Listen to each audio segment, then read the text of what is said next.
Sorry if I look a little rough, guys. I spent the night at a KOA campground. It's KOA campground. They scolded me at the front desk for calling it KOA. These places are $75 a night. Like, I could have just stayed in a cheap motel. Anyway, I'm in the Allegheny National Forest on, what is it, day 4? Saturday of this trip in Pennsylvania. Today I need to get to the Cleveland area. Gonna do some hikes in Cuyahoga National Park and then see Nine Inch Nails and Ministry. Double billing tonight. Can't wait for that. Right now I just want to get out of this godforsaken campground. Check these things out. How cool is that? I'm in cute Bradford, Pennsylvania.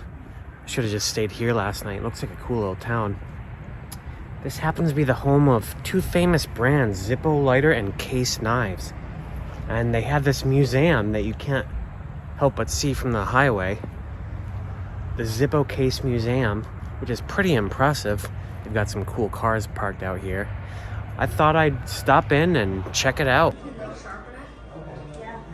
Okay, so this is a pretty well-developed museum.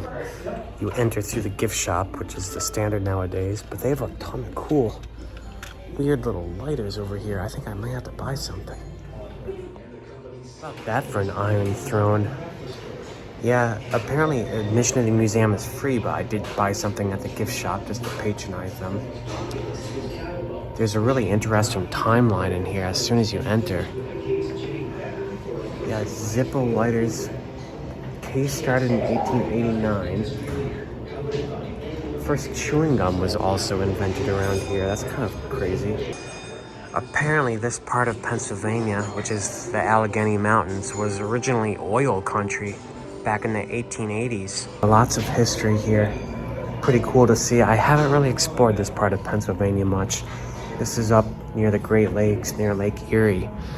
An entire American flag made out of Zippo lighters. How cool is that? The patent for Zippo lighters. The first and, as far as I know, only wind-proof lighter. You can blow a fan to it and it still won't go out. And they even recreated George Badeswell's office. How cute is this? Everything on your new invention, which... Gotta say, I have a lot of respect for this Bladeswell guy. Completely self-taught engineer and metallurgist. He had no education in this and completely invented the thing and refined it for his entire life. A few rooms in, we get into the life of Russell Case, who founded the Case Pocket Knife Company. Actually, he was the grandchild, I think it said, of the Case family, which started in 1880s making cutlery. He wanted to expand into pocket knives and foldable knives. And there's walls and walls of all these different gorgeous knives that he created. That was in around 1902, I think the sign said. And it goes into great detail about the importance of Zippo lighters during World War II, which is how I learned about them. Yes, a letter from Dwight D. Eisenhower, then General, to Mr. Bladeswell, thanking him for sending him a personalized Zippo lighter during the war. Not just Dwight D. Eisenhower, General Bradley, Chester Nimitz. I guess Bladeswell sent personalized lighters to every major American general and admiral during the war. Good PR, that's for sure. As well as lots of personalized lighters from the Vietnam War. And a whole wall dedicated to it. Interesting, I'm learning a lot about the history of World War II and the wars, not just Zippo Lighter themselves. They really did a good job at this museum. It's gotta be one of the best roadside museums I've ever seen. Definitely see how people get into collecting Zippo lighters. Look at Elvis ones. It's like a whole wall just of Elvis lighters. Metal lighters, oh my friend Don would love this. Pantera.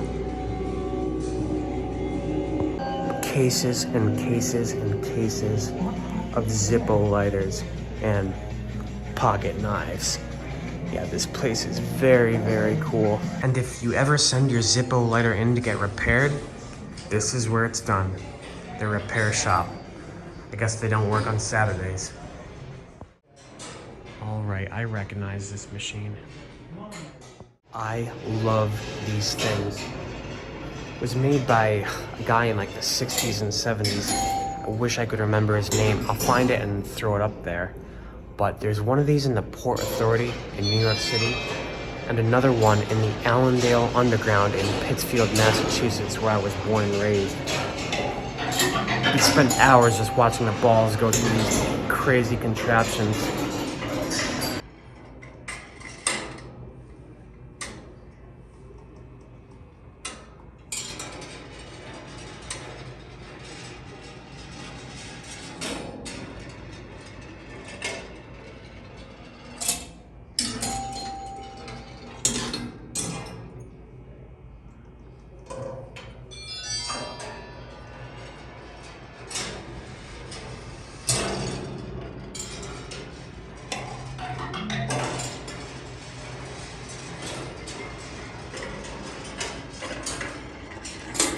How much fun was that? I could watch those things for hours and hours. I used to do that, actually. Oh, wow. This is interesting. There's Zippo pocket knives. Apparently Zippo bought case lighters, I think in the 1990s, and kind of merged their brands. And these are some very cool pocket knives, I gotta say. A Zippo branded case knife. How neat is that?